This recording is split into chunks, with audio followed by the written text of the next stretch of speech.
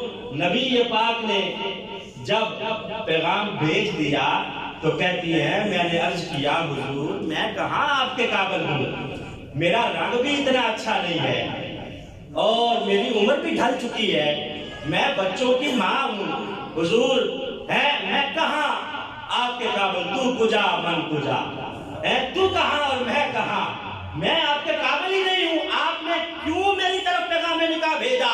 نبی پاک صلی اللہ علیہ وسلم نے فرمایا ام سلمہ مجھے پتا تھا تم غریب بھی ہو، تم اتنی خوبصورت بھی نہیں ہو، اور مجھے یہ بھی پتا تھا کہ بچوں کا بھی ساتھ ہے، عمر بھی ڈھل رہی ہے، اس وقت تمہیں کوئی پیغام نکاح نہیں بھیجے گا، میں نے اگر بھیجا ہے تو صرف تمہارا سہارا بننے کے لیے بھیجا ہے، سہارا بننے کے لیے میں نے پیغام نکاح بھیجا ہے۔ تو معزز و محترم سامعین حضرات، اگر مشکل اور پریشانی اور مصائب آ جائیں تو وقت کو برا بھلا نہ کہا جائے، یہ نہ کہا جائے کہ سال ہی برا تھا، منحوس تھا، مہینے ہی برے تھے، کیوں کہ دن، ہفتے اور سال تو نبی پاک کے زمانے میں بھی یہی تھے، حضرت عمر کے دور میں بھی یہی تھے، جب آپ خط لکھتے تھے تو دریائے نیل بھی بہنا شروع کر دیتا تھا۔ آج اگر مصائب ہیں تو یہ ہمارے اعمال کی وجہ سے ہے، سال نو میں ہمیں اپنے اعمال کا محاسبہ کرتے ہوئے ان کو دیکھنا چاہیے اور اللہ کی بارگاہ میں توبہ کرنی چاہیے کہ اللہ ان مصائب سے، پریشانیوں سے اور ہر قسم کے وائرس سے ہمیں محفوظ رکھے، اور آیا جو شمسی سال آیا ہے، آنے والے سال کو اللہ ہمارے لیے مبارک بنائے، اور کاروبار جن لوگوں کے تباہ ہوئے ہیں اللہ ان کے کاروبار کا ازالہ کرتے ہوئے بہترین رزق عطا فرمائے اور ہر قسم کی بیماریوں کو دور فرمائے۔ وآخر دعوانا الحمدللہ رب العالمین۔